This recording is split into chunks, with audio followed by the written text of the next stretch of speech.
Hi, this lecture is about person-centred case management plans.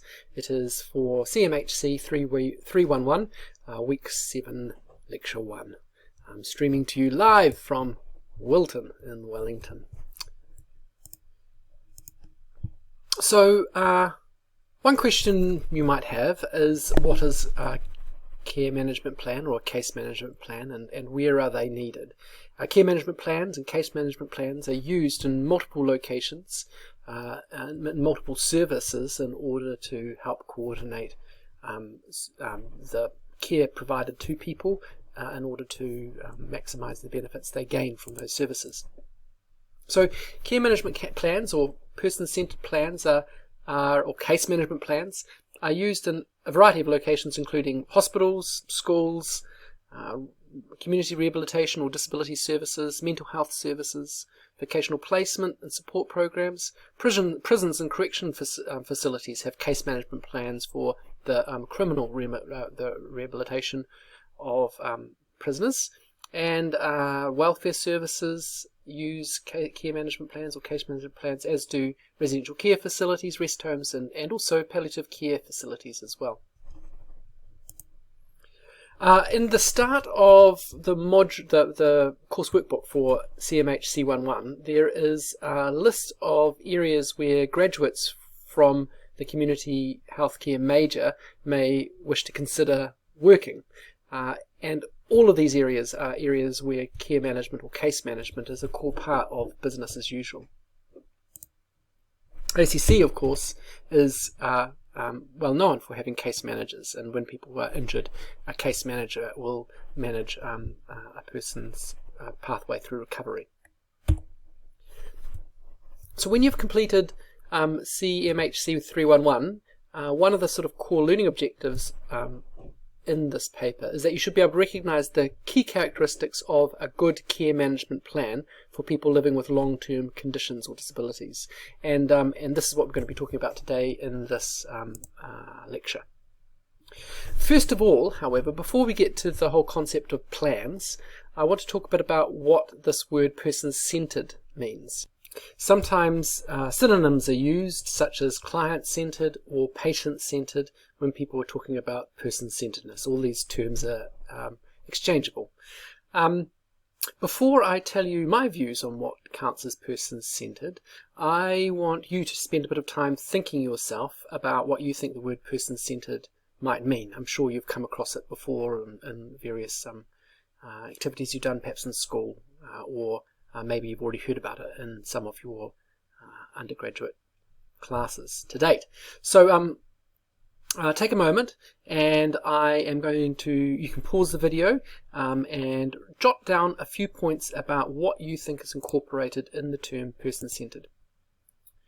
This is where I was going to throw in some countdown music, but I think it is distracting. So you can just pause. I'm just going to have this screen on for a couple of seconds, just so that you can pause and restart the video if that's what you want to do.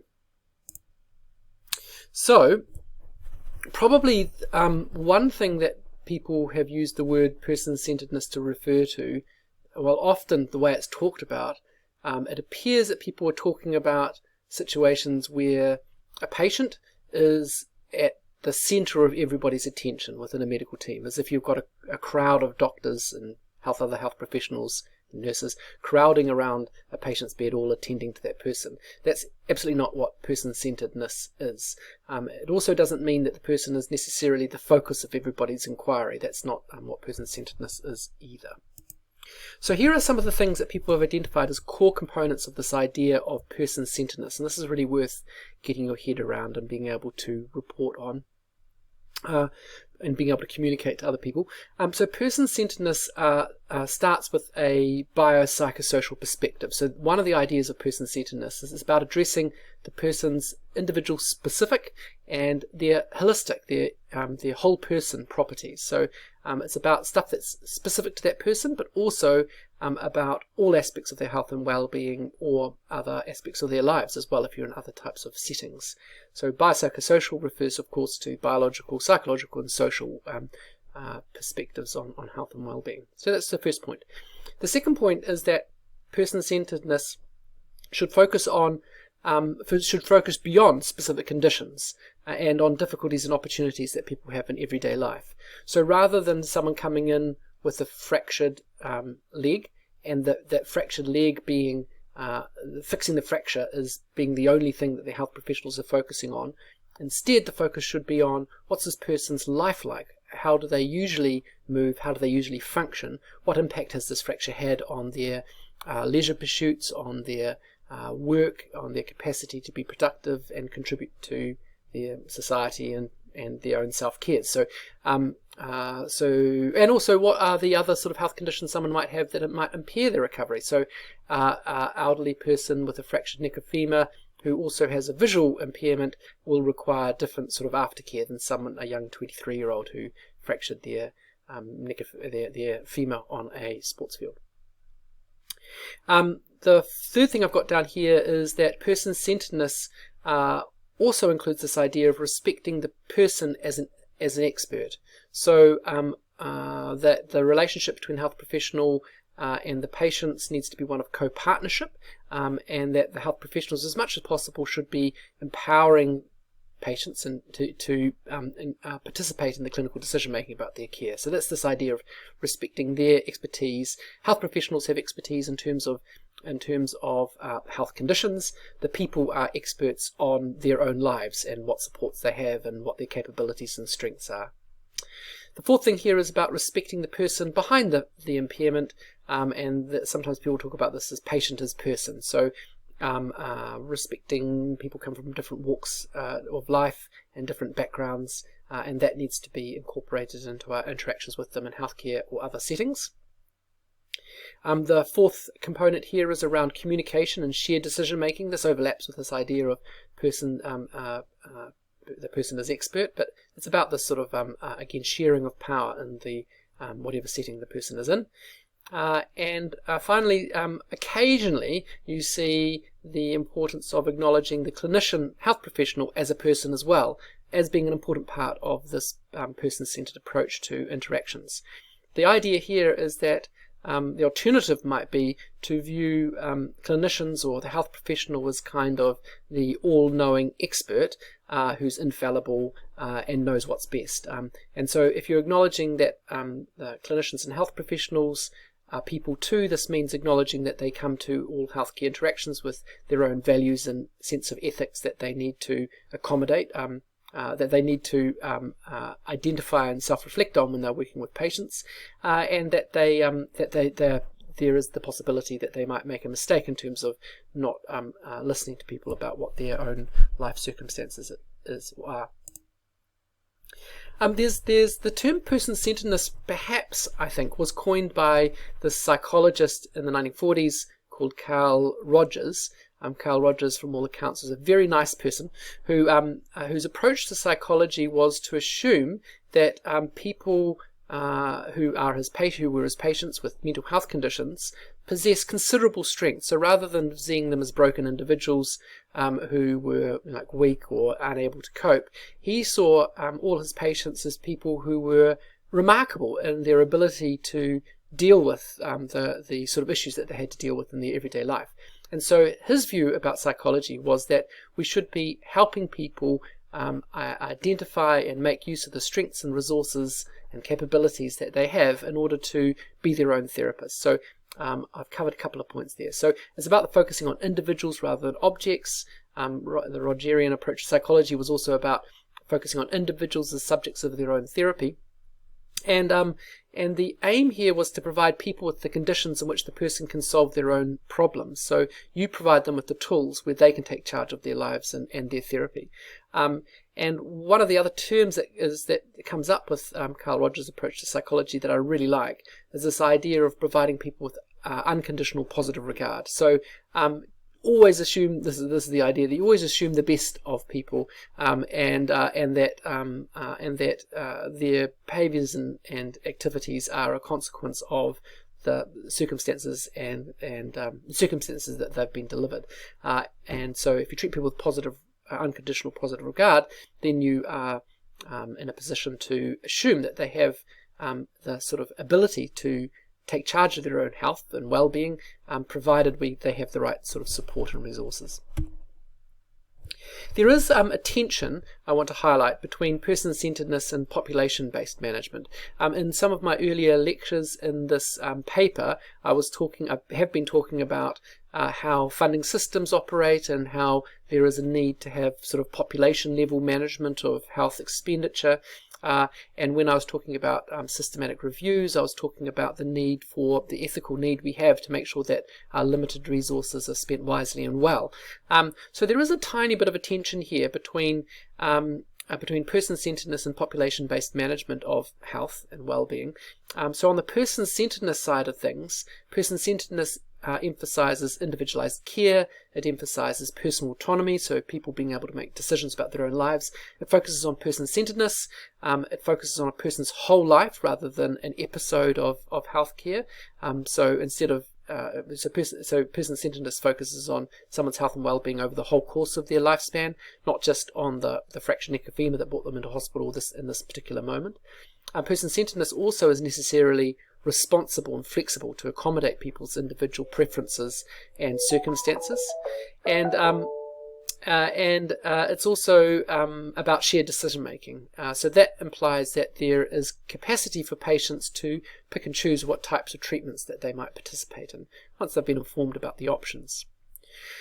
On the flip side, our population management approach to healthcare emphasizes the need for looking at things from a population level, thinking about economic management and the best economic sort of fair use of resources across a whole range of people. I've talked about the alignment of cost, risks and benefits in some of my earlier lectures in this class, in this paper. At a population level, we can start talking about equitability of service delivery. So we shouldn't be giving the most services to the people who shout the loudest. Squeaky wheel should not necessarily get the grease, but we should be providing the services where they are most needed, which requires maybe some people not getting what they want so that other people who do need that care can get it. And sometimes in order to sort of implement these things, we need kind of more of a care pathway approach to decision making, decision algorithm. So if you present to hospital with a particular condition or a particular situation, you get a certain package of care, and that's so that we can manage this in a fair way without wasting our resources on ineffective treatments for a small number of individuals. So what are some of the strategies that you might use in order to enhance person-centered care? Now, you might be thinking that this is something that I should be telling you, and I am going to tell you in a moment. But again, what I want you to do is take a moment and just think logically, using common sense, what sorts of things might you do if you were put in a situation where maybe you were case managing someone in the community who was in a vocational rehabilitation service, and you were your job was to help them gain work, and you wanted to approach this from a person-centered approach. So what's some of the strategies you might use in order to enhance the person-centeredness of your service delivery? And this is where I put the countdown music again, but I'm not going to put that in because it's too time consuming and I'm sure everybody will find it cheesy. So this is your moment to pause your video. I'm going to start again in a few seconds. So here's my collection of ideas about some strategies that enhance person-centeredness. This is an incomplete list. So one thing you should do is, in your assessment process, make sure you collect information about someone's life context and their preferences for whatever service you're providing them with. So ask people more than just maybe the health condition, or if you're working in a sort of a criminal justice system, the offence that they cause them to end up in a particular situation, or if you're in a schooling system, ask more than just about someone's educational outcomes.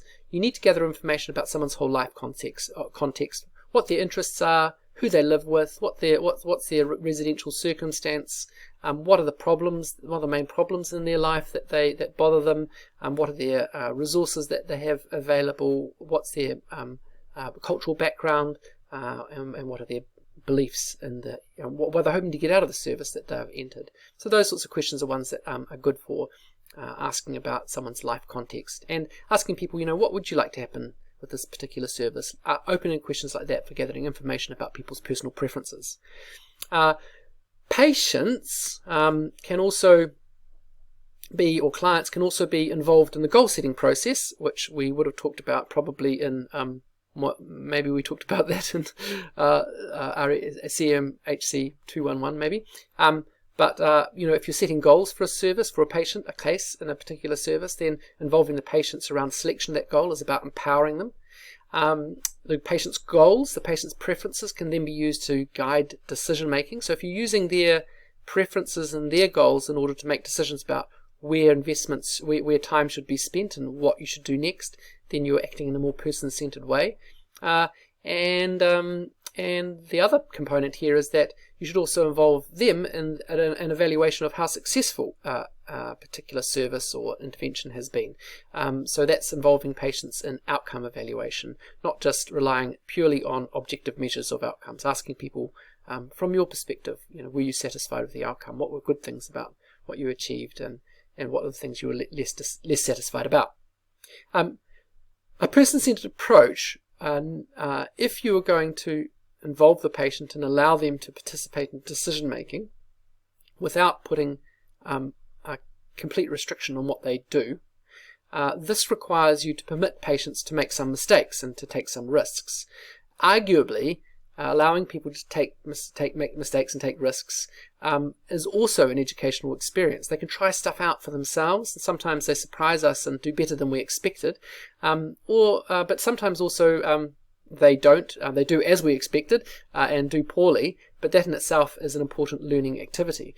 There is a whole body of research around self-regulation. This is a concept about how we as individuals successfully regulate our own behavior and activities in order to be successful human beings in our everyday life. The only way you really learn good self-regulation skills as a child, or when recovering from a chronic health condition or a new disability, is by trying stuff out and finding whether or not it works or doesn't work. So you need those experiences of making mistakes in order to learn and grow. So that's also an important part of person-centeredness. So moving on from the concept of person-centeredness, we're going to talk about this idea of case management. So literally, case management is management of a particular case. The classic sort of example of case management in New Zealand is case management that's delivered by case managers within the context of ACC. So when people have been on ACC for a longer than short period of time, in a moderate period of time, they'll be assigned to a case manager, and the case manager will be in contact with them in order to help facilitate their recovery from whatever injury has landed them on ACC. That case manager needs to take a holistic, person-centered approach in order to be successful in their job of helping someone recover after an injury. So, but case management doesn't only happen in the context of ACC. It happens worldwide in lots of different clinical areas, and as I mentioned, lots of different services in New Zealand as well. It just has sort of like slightly different nuanced focus in different areas depending where you're working. But there are some common principles across all types of case management that I'm just going to go over now. So the first one of these principles is about partnership and participation. It's about empowering the person to be involved in decision making, to engage in the process. And you can see how this overlaps with the concept of person-centeredness, as does the second bullet point here. Case management often has a whole person approach. So rather than just focusing on the fractured leg or the particular event that brought someone into a service, instead you focus on that person's whole life, the holistic approach to health and well-being, looking at their biological, psychological and social conditions, and also providing culturally responsive, culturally safe services for people as well. Case management also needs to be individualized to some degree. The idea here is that if you had a one-size-fits-all approach to a particular problem that people presented with, then you wouldn't need case managers. You would just tell them, if you're presenting with this particular thing, then access these services or do this activity. So case management requires some tailoring and individualization of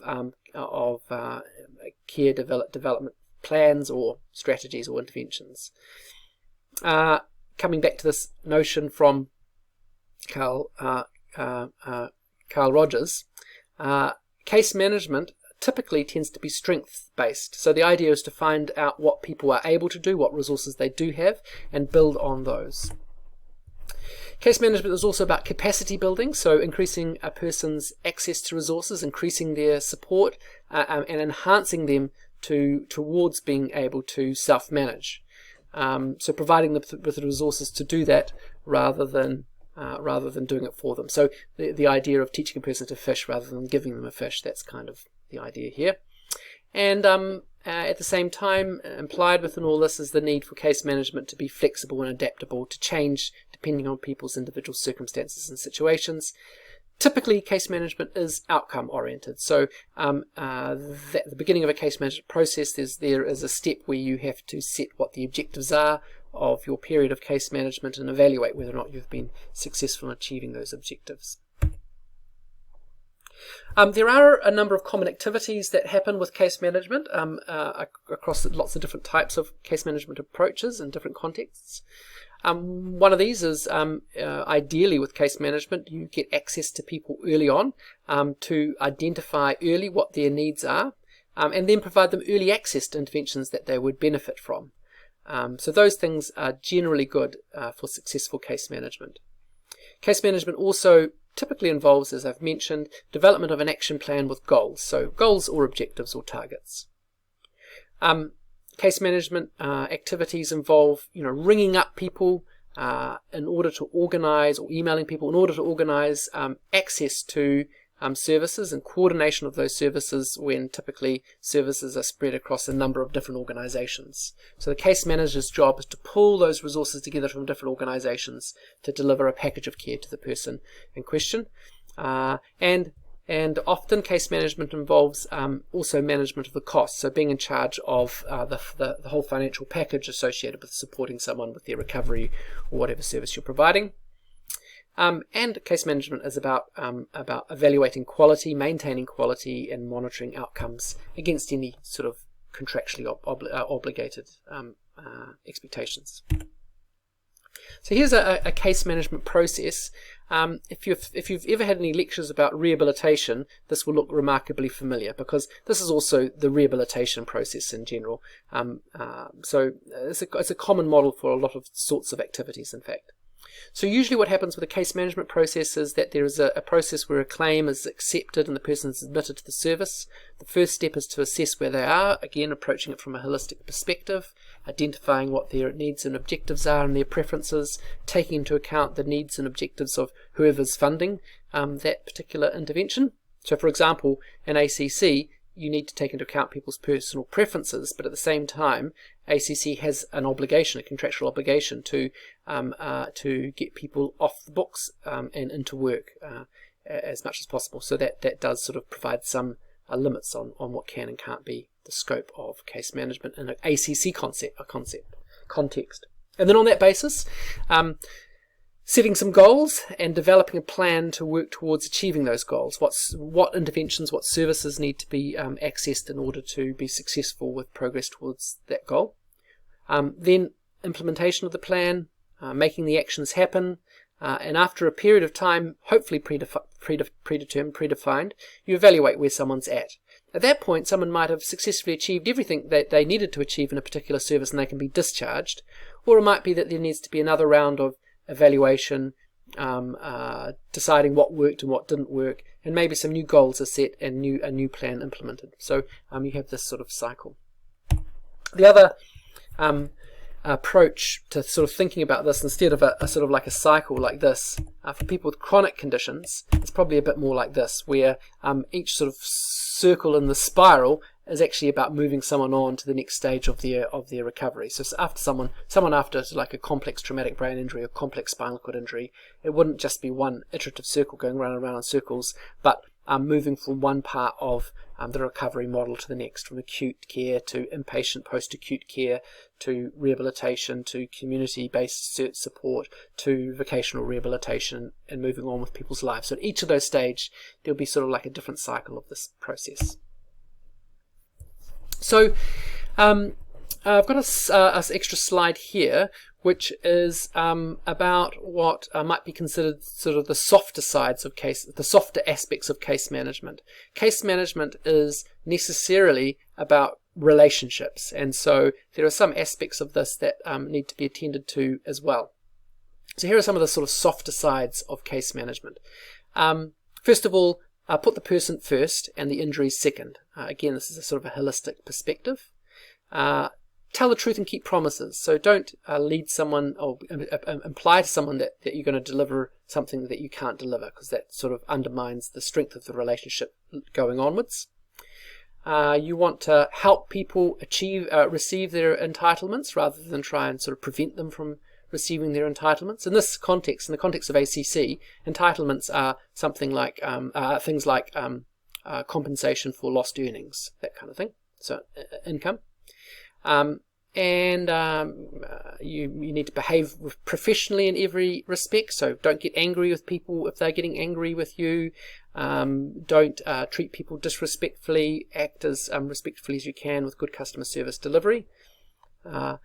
Work on enhancing claimants' self-esteem. Be sensitive to their cultural values and needs. Make decisions based on facts, not assumptions, bias or prejudice. So gather information before you make decisions. And finally, communicate in clear, simple, helpful ways to minimize potential for misunderstanding. Check whether or not people have understood what you've told them. So these are sort of like good steps in a case management model.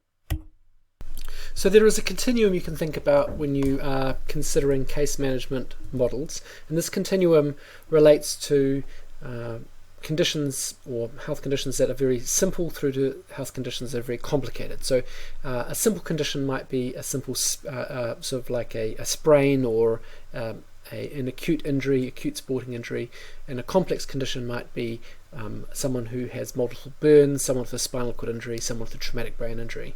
So at the simple end of the spectrum, case management tends to be obviously shorter because the recovery period is shorter. At the complex end of the spectrum, recovery tends to be longer. For shorter duration conditions, there is a lower average cost, so the costs of each case is small. There tends to be less judgment required about what might be needed to make decisions about a particular case. Case management in these contexts tend to focus on transactions, paying the claims and processing payments for interventions. And high caseloads are therefore manageable because you have short transactions for individual cases. At the other end of the spectrum, you have higher average costs per claimant, millions of dollars if someone's got a lifetime condition. The judgments that need to be made about whether or not to invest in or purchase a particular intervention are more complex because they could be highly expensive but be offset by smaller cost savings over a longer period of time. In this context, case management tends to focus more on relationships rather than transactions, and case managers can only deal with a small number of cases, relatively speaking. In the context of ACC, the vast majority of cases are actually sort of resolved within 30 days, so within 2 and a bit months. With the majority of cases with ACC, no case management is actually really required, and instead they're managed as claims. So they're just processed by through people following forms and algorithms and that kind of thing. So you don't need that sort of individual attention. There are some claims that are expected to last more than 70 days, and there are some types of conditions that we can predict are going to last more than 70 days, and sometimes there can be some early flags in the system about people who might be more inclined to lead on to ending up with a chronic health condition. For these cases, we have a front-end case manager involved, probably in a regional office, to start taking charge of that case in order to make sure it's being processed effectively and efficiently.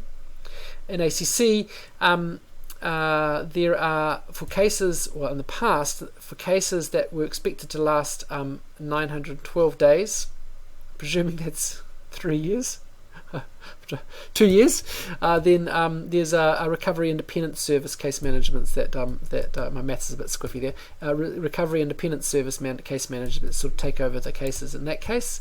And then we've got some cases where, because of the nature of the case, spinal cord injury or significant serious traumatic brain injury, these cases can be expected to be lifelong. People might need ongoing support and care for the rest of their life.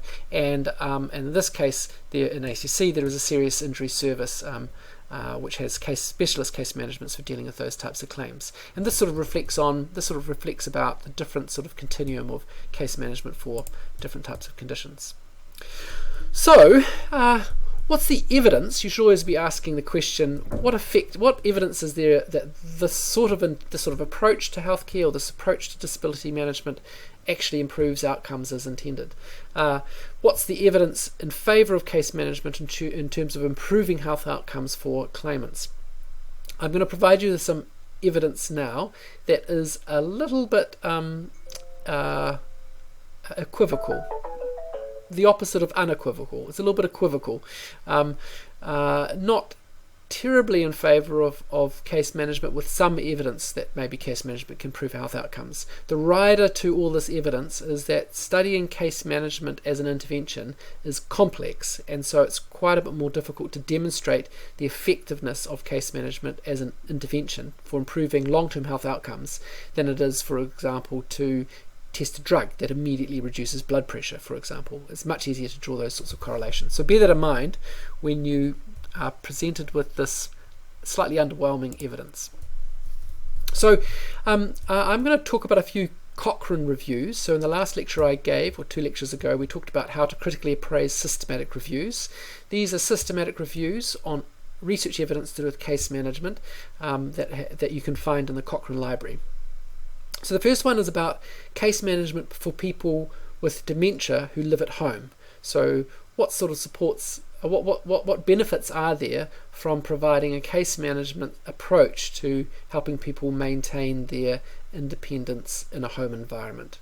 This particular review, published in 2015, found 13 randomized controlled trials with 965 participants across all these trials, and this evidence was considered to be of low to moderate risk of bias, so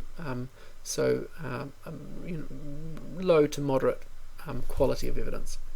Moderate to high quality of evidence. So the first outcome here that I thought would be of interest is: what's the impact of a case management approach to help people stay at home, to prevent them from moving into a rest home kind of an environment? And there are odds ratios, that's OR, odds ratios for risk of institutionalization at 6, 12, 18 and 24 months. And if you remember from my previous lecture, I'm going to put a link to it, hopefully, either at the end of this lecture or maybe up here. About how to read odds ratios and data from systematic reviews. But if you remember from that lecture, an odds ratio of about 1 is evidence of no particular effect, and an odds ratio less than 1 is an indication of something being less likely. So an odds ratio of 0.25 is an indication that people who receive case managements are much less likely to end up in a residential care facility after 18 months, which is the case after 18 months. But if you look at the 95% confidence interval, you can see that for some of these 95% confidence intervals, one of them gets very close to 1, just above 1, and one of them ends up as a 2, which is twice as likely to end up in a rest home facility. So at 24 months, 2 years, people who received case management were no more or less likely to end up in a rest home than people who didn't receive case management, and this is the odds ratios here. So just to quickly go through these, at 6 months there's evidence of a positive effect, and at 18 months there's evidence of a positive effect, but we've got equivocal evidence at 12 months and equivocal evidence at 24 months. So overall this paints a pretty sort of unclear picture, with some suggestion that case management may help people with dementia, maybe in the shorter term.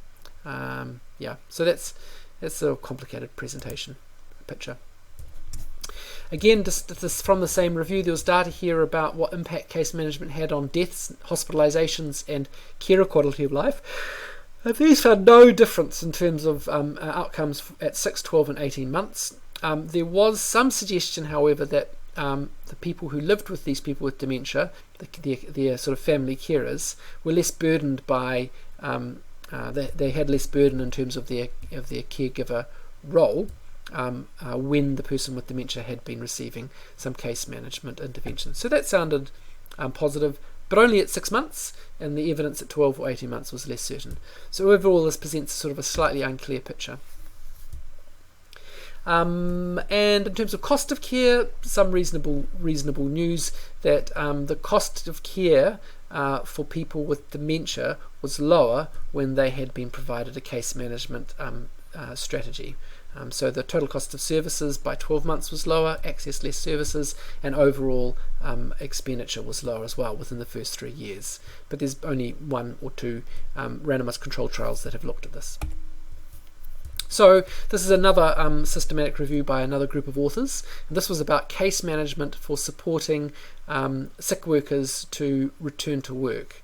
So people who had become sick or injured in the workplace. What's the likelihood that case management helps people return to work? In this review, where they had 14 trials and 12,000 participants, the evidence appeared to be that there was no difference between people who received case management and people who didn't, in terms of the time it took them to return to work, the cumulative time they had off work, and the proportion of people who successfully returned to work. There seemed to be some small benefits that were unfortunately below clinically meaningful differences for employee-reported outcomes. One thing I'd add here is that a lot of these types of conditions that that have taken people off work are relatively simple, if we think about that continuum from simple to complicated. So case management may not be cost effective when you're dealing with relatively simple conditions. This is the forest plot, and you can see here that the outcome of this is for the group of studies that are looking at case management in the context of a return to work program for returning injured or sick workers to work.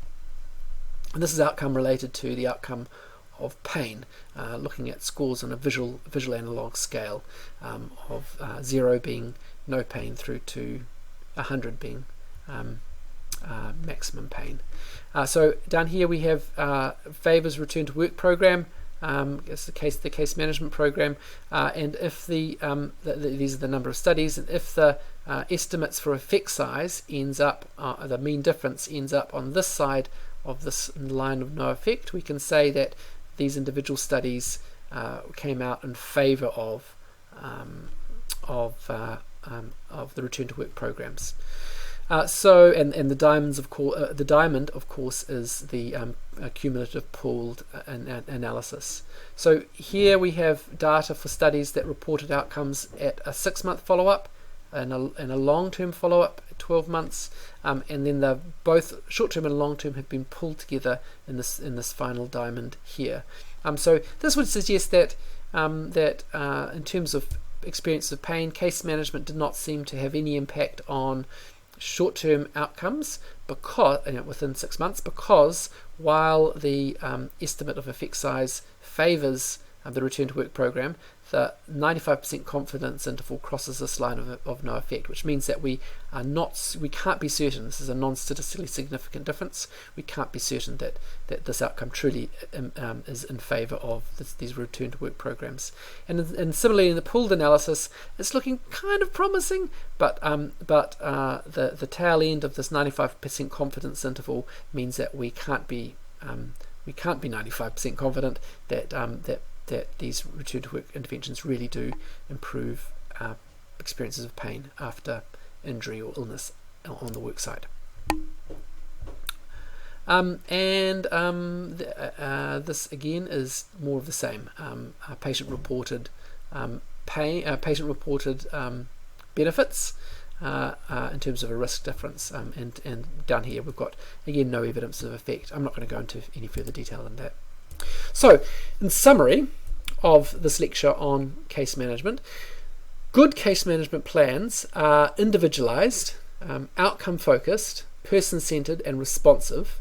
Care management focuses on relationships and access, coordination and planning of care.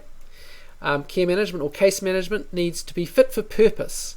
So complex case management needs complex interventions, and complex case management may not be cost effective for simple problems. So the case management needs to be appropriate for the type of problem that it's there to address.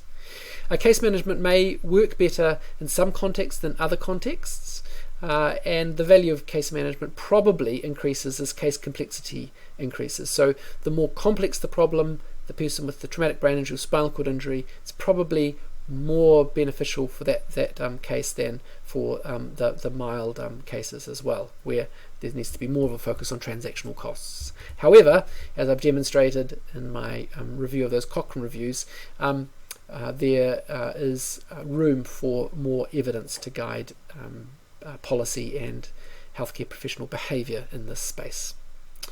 So that's it. Thank you very much for listening.